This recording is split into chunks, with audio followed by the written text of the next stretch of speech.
Students, hospitality industry এতটাই grow করছে যে 2024-এ যেটা আমাদের শুধু ইন্ডিয়ার ক্ষেত্রে মানে ভারতবর্ষে $24 বিলিয়ন একটা ইন্ডাস্ট্রি, যেটা কিনা 2029 সালের মধ্যে আশা করা হচ্ছে প্রায় $29 বিলিয়ন এই লেভেলের একটা ইন্ডাস্ট্রি হয়ে যাবে।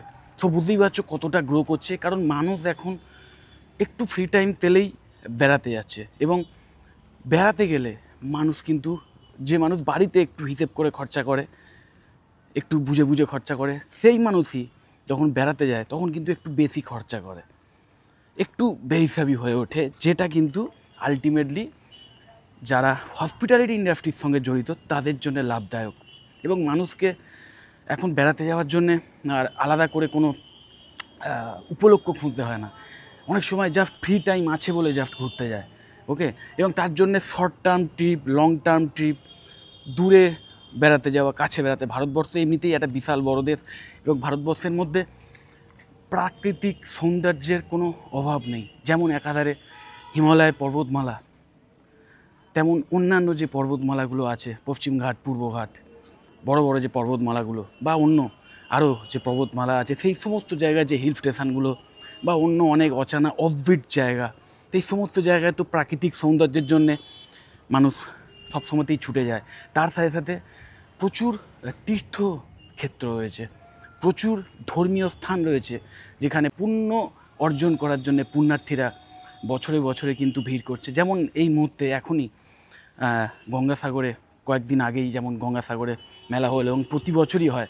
আর নিশ্চয়ই তোমরা জানো যে 12 বছর অন্তর অন্তর যে প্রয়াগরাজে বা যে প্রয়াগের যে কুম্ভ মেলা হলো, সেটা কোনোবার হরিদ্বারে হয়, কোনোবার প্রয়াগে হয়, কোনোবার আরও অন্য দুটো জায়গায় হয়, নাসিক এবং আর একটা কি আমার ঠিক মনে পড়ছে না। যাই হোক, তো এই সমস্ত জায়গায় কিন্তু আলটিমেটলি যে কুম্ভ মেলা হয়, সেখানে এবছর যেটা আশা করা হচ্ছে প্রায় 40 কোটির কাছাকাছি, 40 না 42 কোটি, এক্স্যাক্টলি আমার মনে পড়ছে না, 40 থেকে 42 কোটি ফুটফল হবে।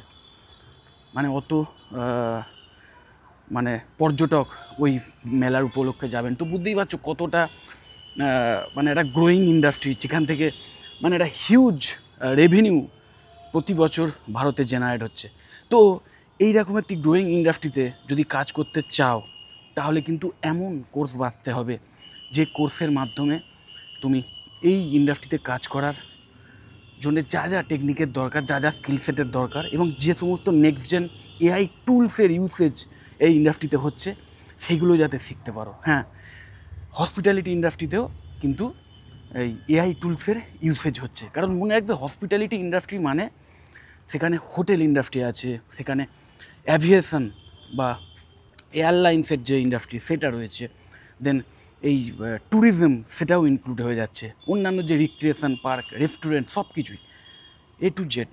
একটা পর্যটক যখন কোনো একটা জায়গায় বেড়াতে যাচ্ছেন, তখন সেই প্রথম যে মানে ফ্লাইট বা ট্রেন বা বাস যাই ধরুক, সেই ট্রেন বা বাস বা ফ্লাইটে ওঠা থেকে শুরু করে আবার সেই বাড়িতে ফিরে আসা অবধি যা যা করছেন, যা যা অ্যাক্টিভিটি করছেন এবং যা যা খরচ করছেন, সেই সব কিছুই কিন্তু ওই মানে হসপিটালিটি ইন্ডাস্ট্রিতেই সেই টাকাটা যাচ্ছে, ওকে।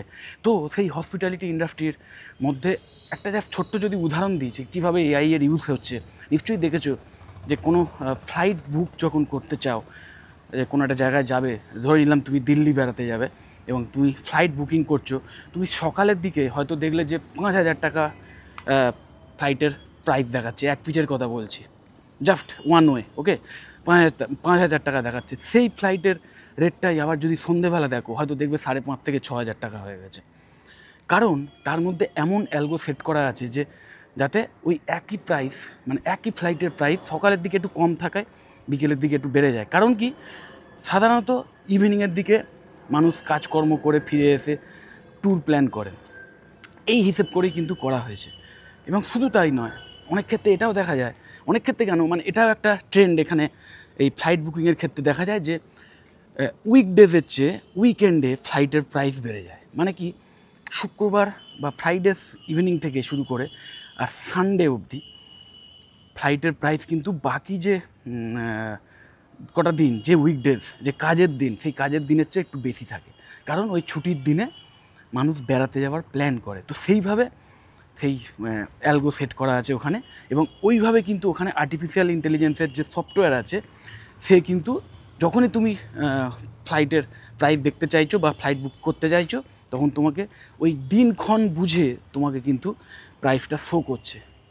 শুধু তাই নয়, কীভাবে ওই এআইয়ের মানে এআই কীভাবে আরও ইন্টেলিজেন্টলি তোমার থেকে একদম অপটিমাম লেভেলের একটা প্রাইস নিয়ে নেয়, সেটাও আর একটা ছোট্ট উদাহরণ দিই, তাহলে আরও বুঝতে পারবে। ধরো তুমি ওই দিল্লি যাওয়ার ওয়ান ওয়ে ফ্লাইট তুমি যদি টিকিটটা কাটলে 5,000 টাকা, এবং তখন সেই টিকিট কাটার আগে তুমি রিটার্নের ফ্লাইটের টিকিটটাও দেখে নিলে, যে রিটার্নের জার্নির ক্ষেত্রে কত ফ্লাইটের টিকিট, হয়তো দেখলে 4,500 টাকা কি 5,000 টাকা দেখাচ্ছে। এবার তুমি রিটার্নটা না কেটে শুধু ওই ওয়ান ওয়ে মানে যাওয়ারটা কাটলে, ওকে, কাটার পরে যখনই তুমি রিটার্ন টিকিটটা কাটতে যাবে, খেয়াল করে দেখবে যে সেই প্রাইসটা কিন্তু একটু বেড়ে যায়, কারণ ওর মধ্যে যে আর্টিফিশিয়াল ইন্টেলিজেন্স কাজ করছে, সে বুঝে গেছে যে এ তো এবার ফিরবেই, মানে ও তো মানে যাওয়ার টিকিট কেটে নিয়েছে, দিল্লি যাওয়ার টিকিট কেটে নিয়েছে, কলকাতা টু দিল্লির টিকিট কাটা হয়ে গেছে, এবার দিল্লি টু কলকাতার টিকিট নিশ্চয়ই কাটবে, সেক্ষেত্রে প্রাইসটা একটু বাড়িয়ে দাও। তো এইখানে একটা মাইন্ড গেম হয়ে যায় অনেক সময় বুদ্ধি করে। যদি হয়তো 1 দিন 2 দিন তুমি ওয়েট করো, সেক্ষেত্রে একটু কমে যেতে পারে ফেরার টিকিটের প্রাইসটা। আবার যদি তুমি অন্য কোনো অ্যাপ থেকে কাটো, সে তুমি যাওয়ার টিকিটটা কাটলে মেক মাই ট্রিপ থেকে, ফেরারটা কাটলে গো আই বিবো থেকে, দেন দেখবে অনেকটা কিন্তু কম পড়ে। এটা জাস্ট আমি আমার এক্সপিরিয়েন্সটা শেয়ার করলাম, কিন্তু মনে রাখবে এর পেছনে কাজ করছে কিন্তু ওই এআই টুলস। আমি জাস্ট ছোট্ট একটা উদাহরণ দিলাম, এইভাবে প্রতিটা ক্ষেত্রে যেখানেই কিন্তু এই মানে মোবাইলের কোনো অ্যাপ বা কম্পিউটারের কোনো অ্যাপ কোনো একটা কিছুর সঙ্গে জড়িত আছে, যেটার সঙ্গে কিনা ট্যুরিজম ইন্ডাস্ট্রি জড়িত আছে, সেখানেই কিন্তু এই এআই এর টুলস ইউজ করা হয়।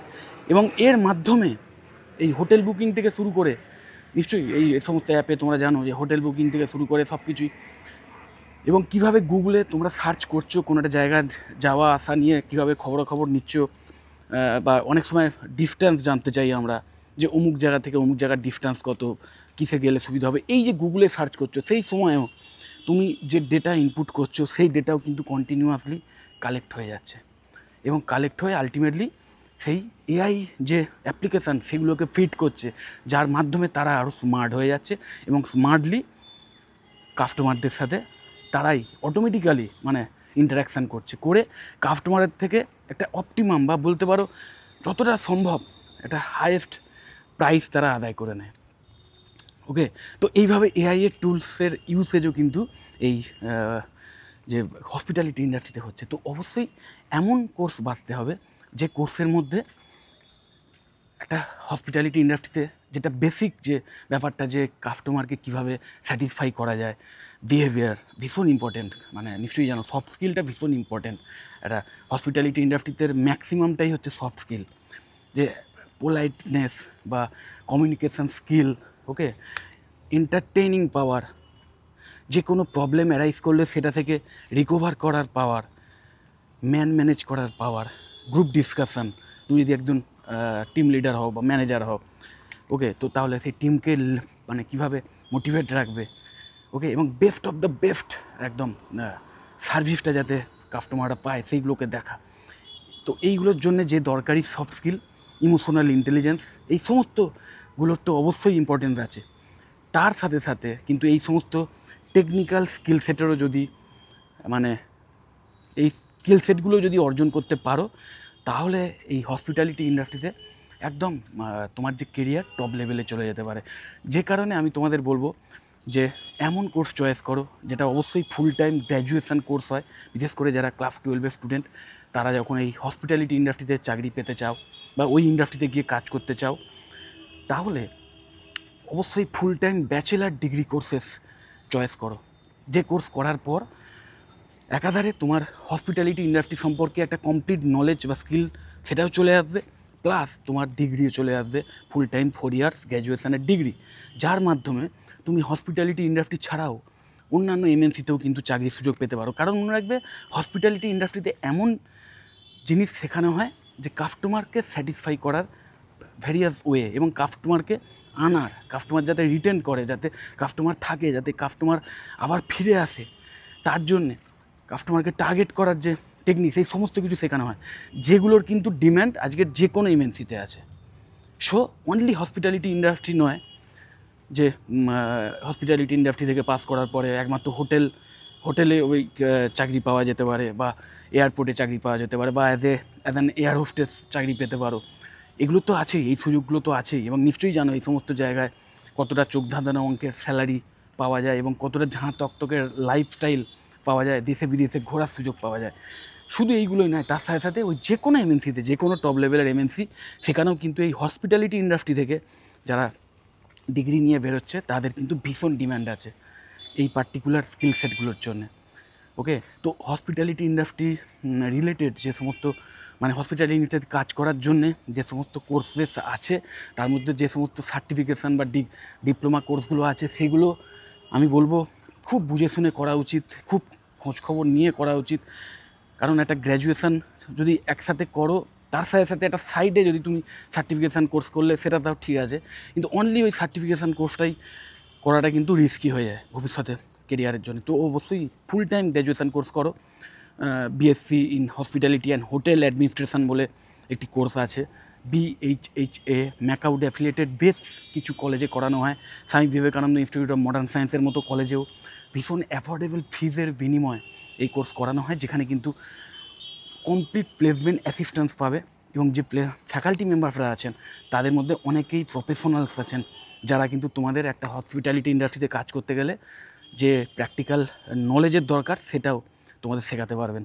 এবং ওই যেটা বললাম যে কমপ্লিট প্লেসমেন্ট অ্যাসিস্ট্যান্স আছে, মানে হসপিটালিটি ইন্ডাস্ট্রির বিভিন্ন বড় বড় কোম্পানি, বিভিন্ন এমএনসি, সেখানে তারা এসে কিন্তু বিভিন্ন প্লেসমেন্ট ড্রাইভের আয়োজন করে, এবং তার সাথে ইনহ্যান্ড ট্রেনিংয়ের ব্যবস্থা করা হয়। তো অবশ্যই এই টাইপের আরও বেশ কিছু কোর্সেস আছে, তোমরা খোঁজখবর নিয়ে দেখতে পারো। ম্যাকাউড অ্যাফিলিয়েটেড হোক বা অন্যান্য যে ইউনিভার্সিটিস আছে, সেই সমস্ত ইউনিভার্সিটি অ্যাফিলিয়েটেড যে সমস্ত full time bachelor degree course আছে, সেই সমস্ত কোর্সগুলোর মধ্যে যে কোনো একটা চয়েস করে এই হসপিটালিটি ইন্ডাস্ট্রি নিয়ে নিজের কেরিয়ার তৈরি করো। যদি এই ইন্ডাস্ট্রি নিয়ে বা এই কোর্স নিয়ে বা এই সমস্ত কলেজ নিয়ে আমার থেকে পার্সোনালি কিছু জানতে চাও, তাহলে অবশ্যই আমাকে কল বা হোয়াটসঅ্যাপ করো, আমি অবশ্যই তোমাদের হেল্প করে দেবো। যদি ভিডিওটা হেল্পফুল মনে হয় অবশ্যই লাইক করো, চ্যানেলটা যদি সাবস্ক্রাইব না করে থাকো এক্ষুনি সাবস্ক্রাইব করো না, আর ভিডিও যতটা পারো শেয়ার করে দিও। টাটা।